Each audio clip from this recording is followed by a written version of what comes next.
On continue notre série dans la lettre aux Philippiens ce matin. On en est au 3e exposé. C'est vraiment une lettre chaleureuse, une lettre qui nous parle de joie, qui nous parle de grâce.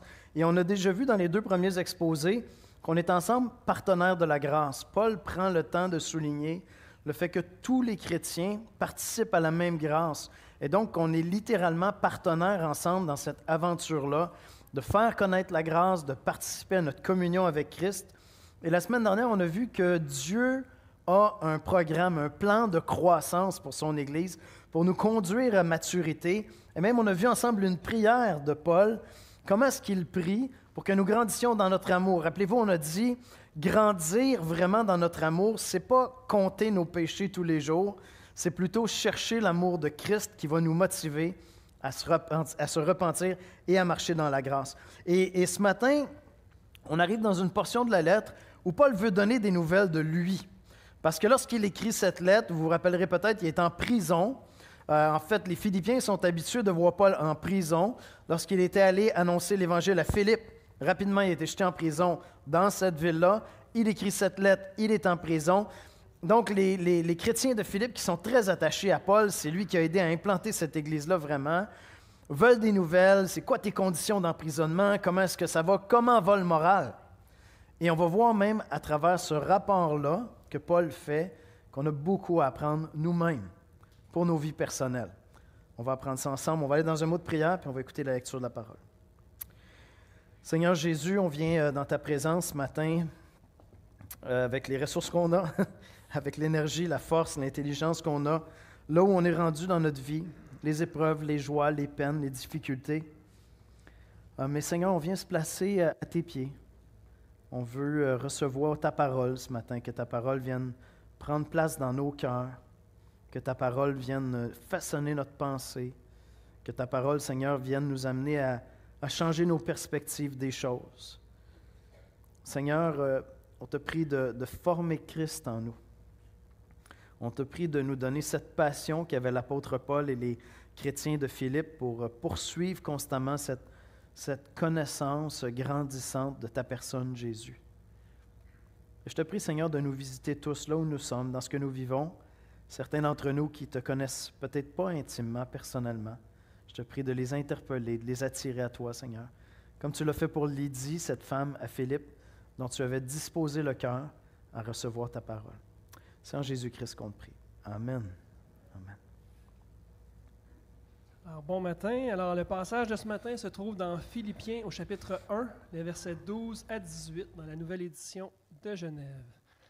Donc, Philippiens, chapitre 1. Je veux que vous sachiez, frères, que ce qui m'est arrivé a plutôt contribué au progrès de l'Évangile. En effet, dans tout le prétoire et partout ailleurs, nul n'ignore que c'est pour Christ que je suis dans les liens, et la plupart des frères dans le Seigneur, encouragés par mes liens, ont plus d'assurance pour annoncer sans crainte la parole. Quelques-uns, il est vrai, prêchent Christ par envie et par esprit de dispute, mais d'autres le prêchent avec des dispositions bienveillantes. Ceux-ci agissent par amour, sachant que je suis établi pour la défense de l'Évangile, tandis que ceux-là, animés d'un esprit de dispute, annoncent Christ dans des intentions qui ne sont pas pures et avec la pensée de me susciter quelque affliction dans mes liens. Qu'importe, de toute manière, que ce soit pour l'apparence, que ce soit sincèrement, Christ n'est pas moins annoncé. Je m'en réjouis et je m'en réjouirai encore. Amen. Merci, Danny. La vie ici-bas vient avec son lot de souffrance. C'est de ça dont il est question ici. Paul est en prison. Je pense qu'on va tous être d'accord pour dire que tôt ou tard, on va souffrir, et plus souvent qu'autrement, ça va arriver dans nos vies. Maintenant, on vit à une époque, puis dans un pays, dans une culture où on pourrait croire que la souffrance serait moindre que ce que les êtres humains ont vécu depuis des milliers d'années, et même de ce que des millions de personnes vivent sur la Terre actuellement. On est dans une situation extrêmement choyée, et pourtant, la souffrance fait partie de nos vies. À toutes sortes de moments dans nos vies, elle est bien présente, elle est bien réelle.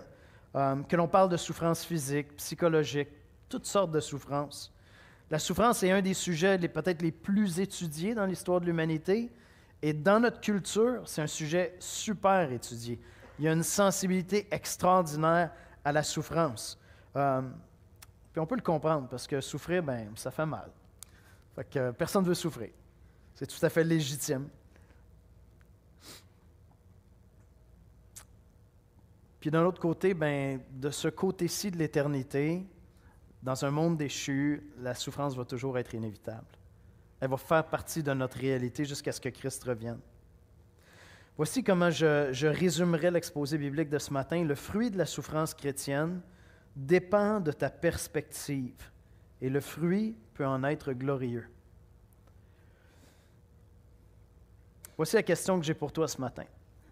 Quand des amis viennent te voir, ils ont appris qu'il y a une souffrance dans ta vie, accident de sport, toutes sortes de souffrances, mauvaises nouvelles pour ta santé, ils courent vers toi, ils t'appellent, ils te textent, tout ça, puis ils demandent « Comment ça va? » Quelle est ta réponse? Quelle est la réponse qui sort de ta bouche? C'est toi qui dois répondre. C'est toi qui le sais. C'est saisissant dans ce passage-là, la manière que le texte commence. Si vous regardez le verset 12, l'apôtre Paul dit « Je veux que vous sachiez, frères, que ce qui m'est arrivé a plutôt contribué au progrès de l'Évangile. » Donc, lorsque Paul se tourne vers la question « Vous voulez de mes nouvelles, vous savez que je suis en prison, tout ça », voici comment il commence. « Je veux que vous sachiez, frères. » Laissez-moi vous partager ma perspective des choses. Oui, vous avez entendu que j'étais en prison. Maintenant, voici comment je veux que vous regardiez les choses. J'ai trouvé ça vraiment intéressant. Paul prend soin de ses lecteurs, ses amis, cette Église qui lui est chère, en disant, oui, vous avez entendu que j'étais en prison. Maintenant, laissez-moi vous dire comment est-ce que je désire que vous regardiez ces épreuves-là, ces souffrances que je suis en train de vivre. Puis, regardons juste les souffrances qu'il vit quelques instants. Bien, évidemment, Paul est en prison. On ne parle pas d'une prison contemporaine nord-américaine. Là. Il est en prison, donc il est limité dans ses libertés. Littéralement, dans le texte, Paul nous dit qu'il est dans les chaînes. Donc, il est enchaîné, littéralement. Là. Il n'y a pas de petite marche à l'extérieur toutes les après-midi. Non, il est enchaîné, donc il est privé de toute liberté. Ça veut dire que les projets, les vacances dans le sud, prochain voyage missionnaire d'expansion, aller visiter les églises qu'il aime tellement, il n'a pas de projet qui inclut la liberté. Il n'y a rien de ça dans la perspective de Paul. Il est en prison. Et dans ce temps-là, comme pendant une grande partie de l'histoire de l'humanité, et dans bien des pays encore aujourd'hui, la qualité de vie que tu vas avoir en prison va dépendre de tes proches qui vont t'apporter de la nourriture, qui vont payer quelques pots de vin pour que tu sois un petit peu mieux traité. Et c'est comme ça que ça va se passer. Et donc, il était tributaire des chrétiens qui pouvaient peut-être lui apporter de la nourriture, même à Rome, d'accord? Même s'il était citoyen romain.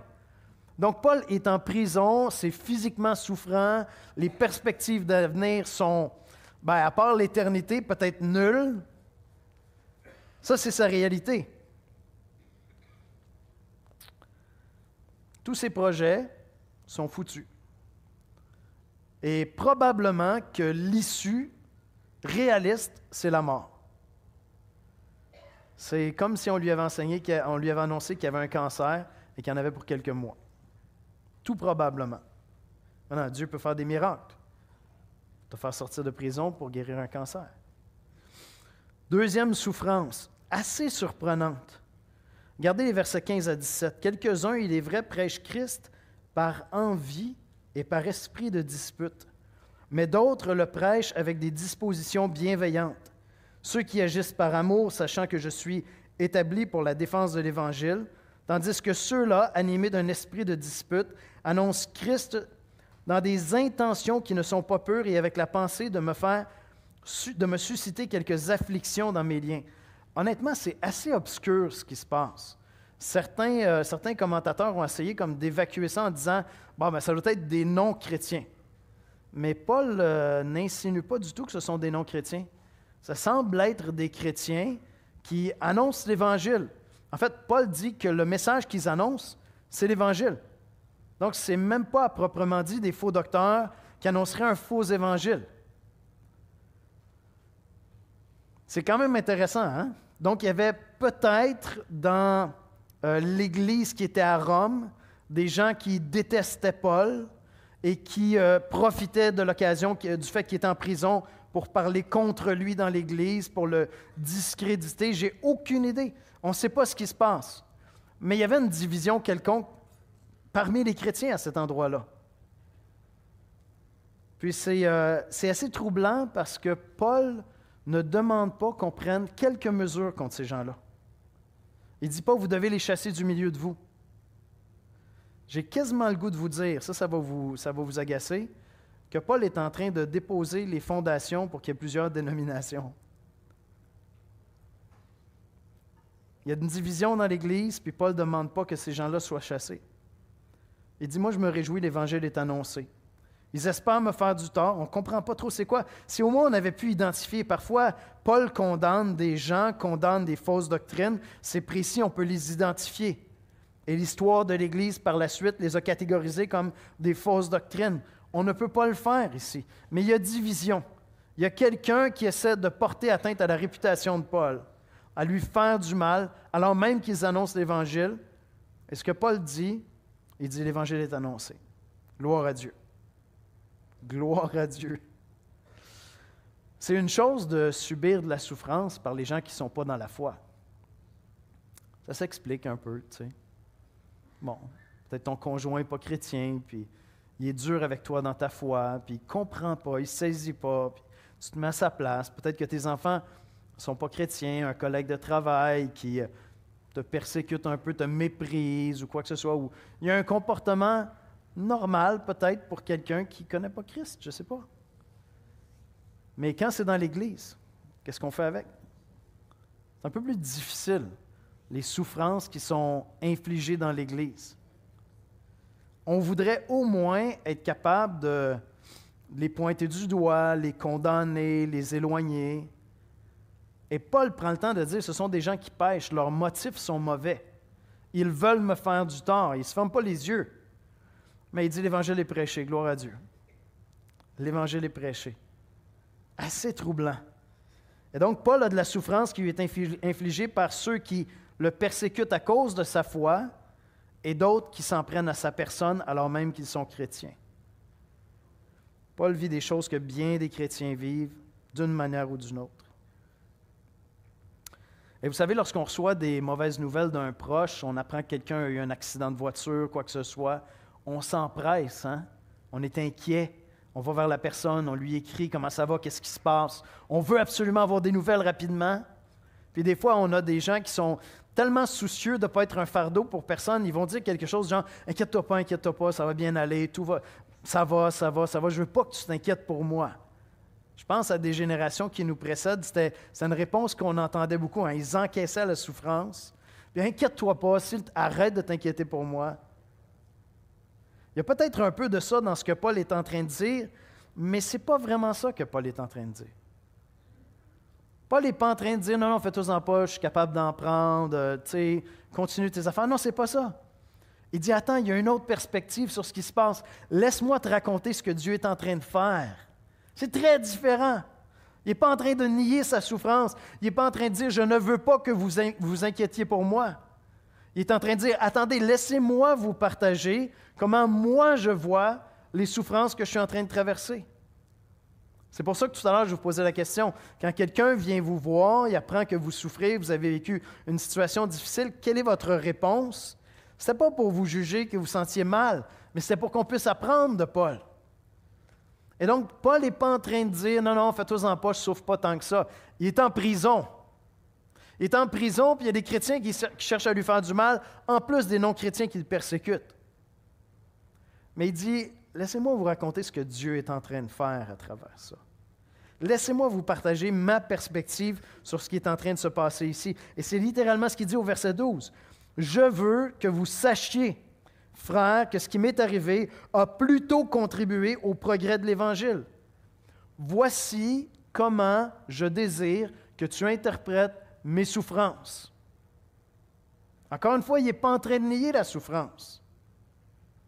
Voyez-vous, Paul va nous instruire dans la lettre aux Romains de pleurer avec ceux qui pleurent. Donc, ce n'est pas que la Bible nous dit qu'on ne doit pas pleurer quand on souffre. Je veux dire, Christ lui-même a pleuré dans le jardin de Gethsémani, a souffert. Donc, on n'est pas dans la négation, on n'est pas en train de nier les souffrances. Tu vois un chrétien qui pleure, hey, s'il te plaît, va-t'en pas directement là en disant « Ouais, en tout cas, toi, t'es pas Paul, hein? » Mes amis. Non, ça n'a rien à voir. Pleure avec celui qui pleure, souffre avec celui qui souffre, réjouis-toi avec celui qui se réjouit. Et on n'est pas en train de dire non plus que lorsque tu viens à l'Église, la seule bonne réponse est « Ah, Dieu est bon. Oh, praise the Lord, Dieu est bon. Ouais, j'ai appris que tu avais un cancer. Ah, Dieu est bon, Dieu est bon. » Non, il y a de la souffrance là-dedans. C'est pas ça que je suis en train de dire du tout. Paul ne nie pas sa souffrance. Mais il y a quelque chose en lui qui fait qu'il a une autre perspective sur les épreuves qu'il est en train de traverser. Rappelez-vous, on a vu il y a 2 semaines, au tout début de la lettre, c'est Paul qui dit aux chrétiens de Philippe, « J'ai la conviction que celui qui a commencé cette œuvre en vous va la rendre parfaite pour le jour de Christ. » Paul croit profondément dans la souveraineté de Dieu. Il dit, c'est lui qui vous a sauvés, c'est lui qui va vous garder. On a vu la semaine dernière, il prie pour que leur amour grandisse. Paul est convaincu que Dieu a sa main sur tous les chrétiens de la terre, qu'il est souverain. Et ce que Paul est en train de faire ici, il est en train d'interpréter ses propres souffrances à la lumière de cette conviction profonde qu'il a que Dieu est souverain, que Dieu est au contrôle. C'est simplement ça qu'il est en train de faire ici. Paul est convaincu que Dieu sait ce qu'il est en train de faire.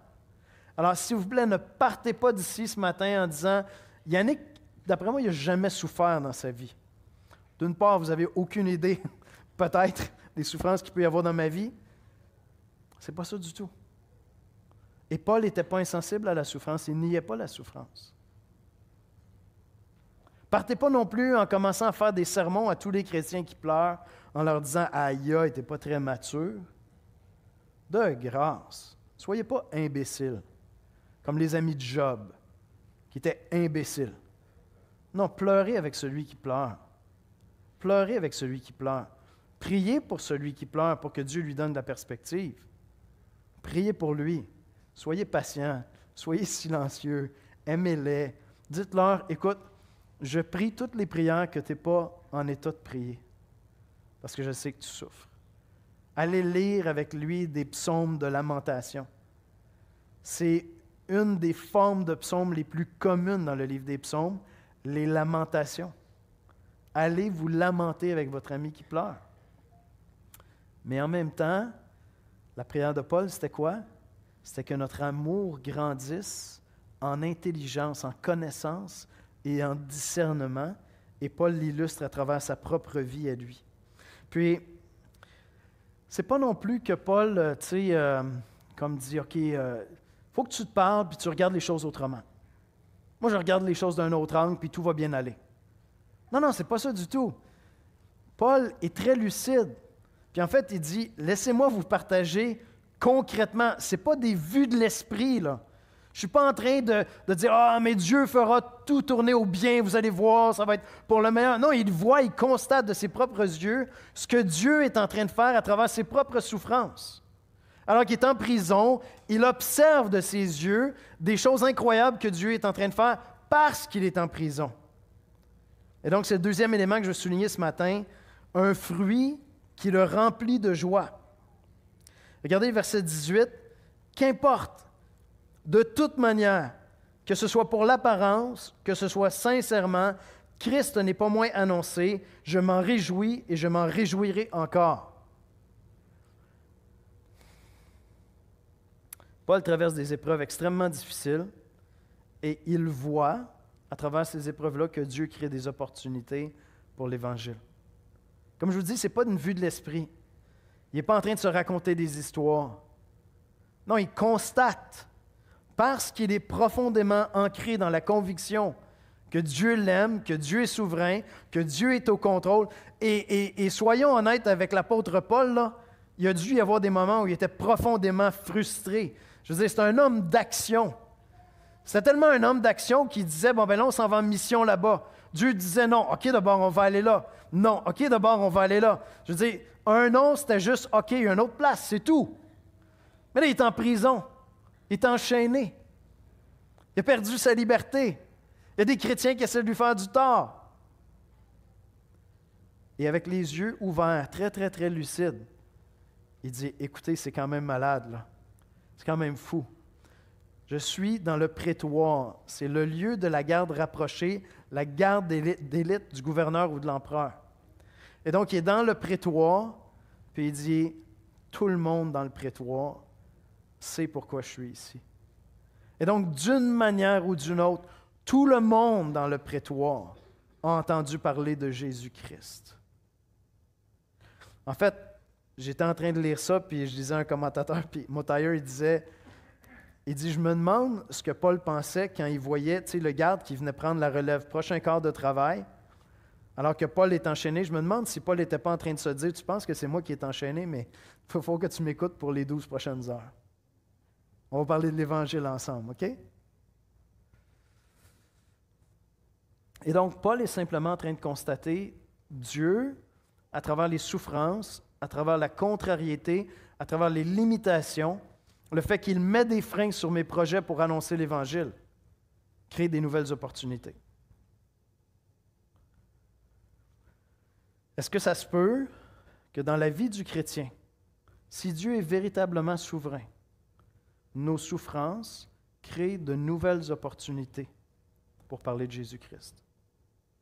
Est-ce que ça se peut que Dieu t'amène dans une chambre d'hôpital? Combien de chrétiens m'ont témoigné à travers les décennies pour me dire, écoute, j'ai eu tellement d'occasions de témoigner. Plusieurs d'entre vous, vous étiez ici lorsqu'on a fait venir Kim Phuc, cette dame qui a été, c'est comme l'icône pathétique, je veux dire, de la guerre du Vietnam, cette petite Vietnamienne qui est en train de courir toute nue, complètement brûlée dans le dos, et parce qu'il y a une bombe au napalm qui a été jetée sur un temple bouddhiste où est-ce qu'il s'était réfugié. Et elle s'est convertie plus tard. Longtemps, elle a été amère de cette souffrance-là qui est permanente dans sa vie, parce que les brûlures, c'est vraiment tout son dos, donc c'est des traitements constants, avec la souffrance physique quotidienne, une vie brisée, et humiliée aussi par cette image qui la présentait comme un enfant nu, souffrant, pleurant, criant. Mais je me souviens, je vais m'en souvenir toute ma vie, je vais déjeuner avec Kim Phuc, puis elle me dit, « Yannick, Dieu me donne accès pour témoigner à des gens à qui personne ne peut témoigner. » Elle dit, « Je m'assois littéralement avec des rois et des dignitaires et je leur pose la question franchement. Moi, je m'en vais au ciel pour l'éternité. Où est-ce que tu t'en vas? » Donc, vous allez me dire, c'est exceptionnel. C'est vrai que c'est exceptionnel. Paul est exceptionnel. Mais la vérité, c'est qu'on est tous appelés à souffrir. Est-ce que c'est possible que les souffrances dans nos vies créent souvent de nouvelles opportunités pour l'Évangile? Ou simplement de nouvelles opportunités pour édifier, encourager les frères et sœurs? Parce que c'est l'autre chose que Paul souligne ici. L'Église est encouragée à annoncer l'Évangile. Regardez les versets 13-14. En effet, dans tout le prétoire et partout ailleurs, nul n'ignore que c'est pour Christ que je suis dans les chaînes, dans les liens.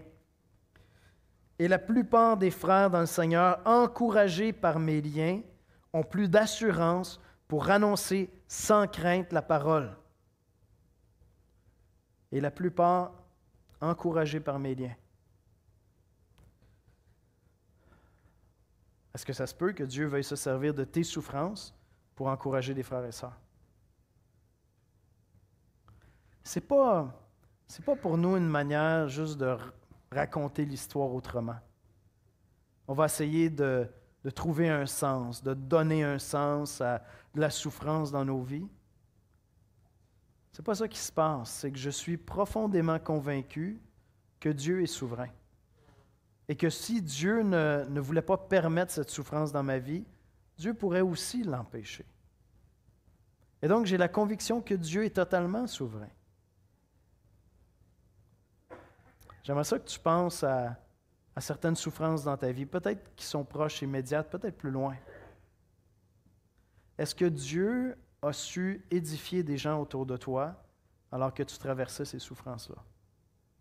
Est-ce qu'aujourd'hui, Dieu se sert encore de ces souffrances de ton passé pour édifier des gens autour de toi, pour encourager des gens autour de toi? Peut-être qu'il y a des choses à régler, peut-être qu'il y a des choses à à changer comme perspective pour adopter la perspective de Paul. Peut-être que tu n'es pas à cet endroit-là parce que tu vois toutes ces souffrances-là comme des sources d'amertume, puis pour l'instant, tu es dans les lamentations. C'est bien correct d'être dans les lamentations. C'est même très biblique d'être dans les lamentations. C'est tout à fait acceptable d'être dans les lamentations. Mais Paul prie pour que nous devenions matures en Jésus-Christ. C'est ça qu'on disait la semaine dernière, hein? On disait que la grâce est opérante en nous. Non seulement on est sauvé par grâce pour l'éternité, mais cette grâce-là est opérante en nous. Elle nous transforme pour que notre amour et pour Dieu et pour les hommes grandisse en intelligence et en discernement. Et donc, j'apprends, alors que je reçois toutes sortes de souffrances dans la vie, à croire de plus en plus dans la souveraineté et la bonté de Dieu. J'apprends, alors que je reçois toutes sortes de souffrances dans la vie, à avoir plus de compassion pour ceux qui souffrent. J'apprends à pleurer avec ceux qui souffrent.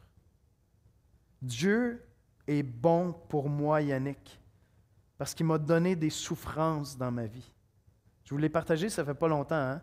Quand j'avais dit à Richard Roule, mon premier pasteur, je suis convaincu que Dieu m'appelle au ministère pastoral. Qu'est-ce qu'il m'a dit? Est-ce que vous vous rappelez? Yannick, tu vas souffrir parce que Dieu forme ses ouvriers à travers la souffrance. Vous savez quoi? Dieu est fidèle. Dieu est fidèle. Dieu est fidèle. Et je bénis Dieu pour la personne que je suis maintenant, après la souffrance, que je n'étais pas avant. Je doute aucunement de la souveraineté de Dieu et de sa bonté. Et je sais qu'un grand nombre d'entre vous, vous êtes au même endroit. Il y a une maturité en vous. Vous n'êtes pas des citrouilles, vous êtes des chênes. Vous êtes des chênes et vous avez appris que Dieu se sert de la souffrance pour former Christ en nous. C'était ça la prière de Paul, hein, pour les Galates, jusqu'à ce que Christ soit formé en vous. Et donc, Paul, c'est la perspective qu'il a. Il dit, écoutez, c'est complètement fou. Je devrais être frustré, je devrais être contrarié, mes projets missionnaires ont été contrecarrés, je ne sais pas si je vais sortir d'ici, je ne sais pas où on s'en va avec ça, mais quand même, j'ai l'occasion d'annoncer l'Évangile à des gens qui n'entendraient peut-être jamais l'Évangile. Moi, un récit comme celui-là, ça a instruit mes prières pour les autorités. Je prie pour nos gouvernements presque tous les jours de ma vie. Je ne prie pas seulement pour qu'ils gèrent bien les choses et qu'on paye moins d'impôts. Non, je prie pour leur salut. Parce qu'ils sont placés à des endroits, mes amis, c'est difficile d'être humble. C'est difficile d'être ouvert à Dieu. C'est difficile d'avoir un cœur disponible. Tellement de pouvoir, tellement de jeux politiques, tellement de fourberie dans tout ça. Tu essaies de t'en sortir vivant. Est-ce que tu as l'espace pour ouvrir ton cœur? Imagine un politicien, un premier ministre qui rouvre son cœur à l'Évangile. Il faut qu'il dise ça publiquement. Et je prie pour eux. Je prie pour que Dieu leur envoie des Paul, des Kim Phuc, qui les placent là. Est-ce que tu crois profondément que Dieu veut se servir des souffrances dans ta vie pour créer de nouvelles opportunités pour l'Évangile? Et je vous dis, je ne parle pas avec légèreté comme si j'étais indifférent à votre souffrance. Pas du tout. Pas du tout. C'est juste que je connais Christ, je connais sa bonté. Je sais qu'il ne gaspille pas les souffrances de ses enfants. Je sais qu'il ne permet pas de la douleur dans nos vies avec légèreté. Je sais que ses desseins sont bons et glorieux dans nos vies.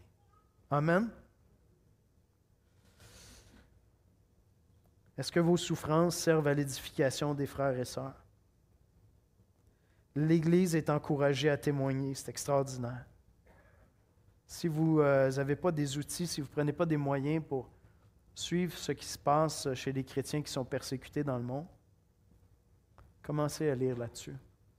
Vous allez être encouragés à annoncer l'Évangile. Voyez-vous, la perspective de Paul, c'est le dernier élément que je veux que je veux souligner. Il dit « Je suis à Christ, j'appartiens à Christ ». Regardez le verset 13. « En effet, dans tout le prétoire et partout ailleurs, nul n'ignore que c'est pour Christ que je suis dans les liens. » C'est intéressant parce qu'il ne dit pas « c'est parce que j'ai annoncé Christ que je suis dans les liens ». Il ne dit pas « c'est parce que je suis un missionnaire chrétien que je suis dans les liens ». Non, c'est pour Jésus que je suis dans les liens. On va le voir, on va le développer dans les prochaines semaines. Paul a un seul objectif. Il a une seule course. C'est saisir Christ comme Christ l'a saisi. C'est l'objectif de toute sa vie. C'est connaître Christ comme il a été connu par Christ. C'est aimer Jésus, on l'a dit la semaine dernière, hein? Lorsqu'il dit « Je vous chéris de l'amour de Jésus ». Paul était tellement intime avec son Sauveur qu'il pouvait prétendre qu'il aimait les chrétiens comme Jésus les aime. Et plus tard, il va dire dans la lettre, c'est pas que je l'ai saisi encore. Je ne suis pas rendu. Il y a encore beaucoup de place pour grandir. Mais il y avait une chose qui était absolument claire dans l'esprit de Paul, c'est qu'il était serviteur de Jésus-Christ. La lettre commence comme ça, hein? Doulos, esclave de Christ. Mon cœur a été saisi par Christ. Et si tu n'es pas familier avec l'Évangile, si tu n'es pas familier avec la Bible, tu te dis, mais c'est une gang de cinglés, ces gens-là. Mais imagine que ta vie pourrait être captivée par quelqu'un d'infiniment plus grand que toi, infiniment plus puissant que toi, et qui a quitté la perfection de son ciel pour devenir un être humain, mourir sur la croix pour le pardon de tes péchés, pour que tu sois près de Dieu, pas simplement en disant « Ah, moi je suis près de Dieu parce que Dieu est amour ». Non, tu ne connais pas le Dieu que tu aimerais imaginer, le Dieu qui s'est révélé dans les Saintes Écritures. Écoutez, l'histoire de Paul, c'est l'histoire d'un gars dont le hobby, les fins de semaine, ce que Paul faisait, c'était quoi? C'était un chasseur. Vous savez que j'aime la chasse, hein? Mais lui, c'était un chasseur de chrétiens. C'est ça, ses week-ends. Ces week-ends, on fait une partie de chasse, les amis, on va chasser du chrétien, on va faire jeter ça en prison. Il y avait son permis de chasse, littéralement. Il avait son permis de chasse, il partait à la chasse aux chrétiens. C'était un bon juif qui était convaincu que plus il mettait de chrétiens en prison, plus Dieu disait « Wow, t'es vraiment hot ». Sa passion, c'était de persécuter des chrétiens et de les faire jeter en prison. Sa passion maintenant, alors qu'il est en prison, c'est de parler de Jésus-Christ. Parce qu'un jour, Christ s'est révélé à lui, et il a dit, « Mais qu'est-ce que tu es en train de me faire, Paul? » Et Paul a réalisé qu'en persécutant les chrétiens, c'était Jésus-Christ lui-même, le Messie attendu par les Juifs, qui est en train de persécuter. Paul appartient à Christ. Et je termine avec ceci parce que ça réoriente toute sa vie. Regardez les versets 13-14. « En effet, dans tout le prétoire et partout ailleurs, nul n'ignore que c'est pour Christ que je suis dans les liens, et la plupart des frères dans le Seigneur, encouragés par mes liens, ont plus d'assurance pour annoncer sans crainte l'Évangile. Quelques-uns, il est vrai, prêchent Christ par envie et par esprit de dispute, mais d'autres le prêchent dans des dispositions bienveillantes. Ceux-ci agissant par amour, sachant que je suis établi pour la défense de l'Évangile, tandis que ceux-là, animés d'un esprit de dispute, annoncent Christ dans des intentions qui ne sont pas pures et avec la pensée de me susciter quelques afflictions dans mes liens. Qu'importe, de toute manière, que ce soit pour l'apparence, que ce soit sincèrement, Christ n'est pas moins annoncé. Je m'en réjouis, je m'en réjouirai encore. Voyez-vous, Paul avait un seul message. C'est Christ. Toute la vie de Paul se résume à une seule chose. Son épitaphe sur sa pierre tombale, ce que Paul désirait, c'est qu'on écrive Christ, Jésus-Christ. C'est le message de sa vie. Et donc, si des souffrances surviennent dans sa vie qui lui permettent de briller pour Christ, gloire à Dieu. Si des gens prêchent Jésus-Christ avec de mauvais motifs, dans le but de lui nuire, gloire à Dieu, l'Évangile est prêché. Tant que l'Évangile est prêché, le vrai Évangile. Je reviens avec ma question que j'ai pour toi ce matin. Puis je vais la reformuler. Au début, je vous ai dit, quand quelqu'un apprend que vous avez des souffrances dans votre vie, puis il vient aux nouvelles parce qu'il vous aime, puis comment ça va, qu'est-ce qui se passe, c'est quoi ta réponse? Je vais la formuler autrement, ma question. Quel est le message de ta vie? Quel est le message que tu veux que tes proches retiennent de ta vie? Au Québec, des fois, on dit « Ah, c'est un bon yob ». J'espère que tu as plus d'ambition que ça. Quel est le message de ta vie? Puis on n'a pas de place pour beaucoup de messages. Je ne sais pas si vous êtes allé dans un salon funéraire dernièrement, mais au Québec, on s'en va vers 20-30 minutes pour un service funéraire. On est de plus en plus mal à l'aise avec la mort. Hein? On prend des moyens d'ailleurs pour chasser ça le plus possible. Et donc, c'est très court. Tu passes toute une vie à vivre. Si les gens t'aiment beaucoup, ils vont consacrer 2 heures peut-être pour un service funéraire. Et ils vont retenir une chose. Quel est le message de ta vie? Moi, je vous propose d'adopter Christ comme message. Que ce soit votre seul objectif, qu'à chaque journée, à travers tout le bien que vous pouvez faire, tout l'amour que vous pouvez déployer, toutes les souffrances que vous pouvez vivre, que vous ayez un seul message, Jésus-Christ. Dans toute sa richesse, dans toute sa beauté, dans toute sa subtilité, sous toutes ses facettes, mais toujours un seul et unique message. Parce que ça doit être l'objectif de notre vie si vraiment on veut parvenir à maturité en Jésus-Christ. Si on ne veut pas rester des enfants dans la foi, mais devenir des hommes et des femmes matures en Jésus-Christ. Que tu aies 13 ans, 15 ans, 18 ans, 50, 60, 70 ans, ça ne change absolument rien. Tu peux décider d'appliquer ton cœur à ce que ta vie se résume à un seul message, Jésus-Christ. À accueillir les souffrances qui viennent dans ta vie à travers une seule personne, Jésus-Christ. Et à refléter au monde qui est autour de toi, que tu sois dans les larmes ou que tu sois dans la joie, que tu sois en prison ou non. Et vous savez quoi? Toutes les souffrances sont une forme de prison. Toutes les souffrances. Ce que Paul vit, c'est une prison particulière. Quelles que soient les souffrances que tu vis actuellement ou que tu vas vivre bientôt, c'est une forme de prison.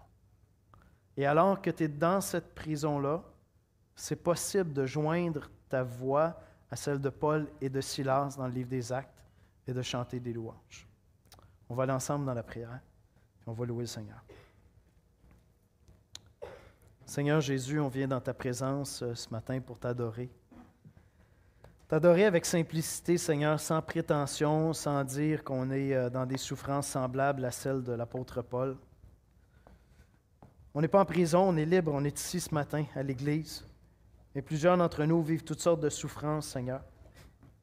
Certains sont au cœur de cette souffrance-là, ça leur a pris tout leur petit change pour venir à l'Église ce matin.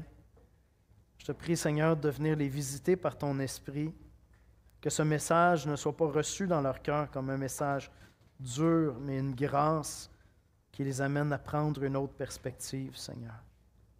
Seigneur, viens former Christ en nous, afin que nous soyons davantage à ton image, afin que les gens autour de nous nous disent « Ça fait longtemps que je te connais, tu n'es plus la même personne. Je vois Jésus-Christ dans ta vie, à travers tes attitudes, tes réactions, tes paroles. Je vois quelqu'un qui a appris à souffrir et qui a appris à chanter des louanges au milieu de la souffrance. Seigneur Jésus, viens nous enseigner ces leçons-là. C'est difficile dans notre culture où on fuit tellement la souffrance. On a tellement peur de souffrir. On prend toutes sortes de moyens. Certains sont saints, certains sont tristes et pathétiques pour ne pas souffrir. Seigneur, viens nous enrichir de la grâce de l'Évangile, afin que la souffrance pour nous prenne la perspective de l'œuvre que tu fais en nous, Seigneur. Oh Seigneur Jésus, on a besoin de la puissance de ton Esprit pour former Christ en nous. C'est en son précieux nom que notre prière. Amen. Amen.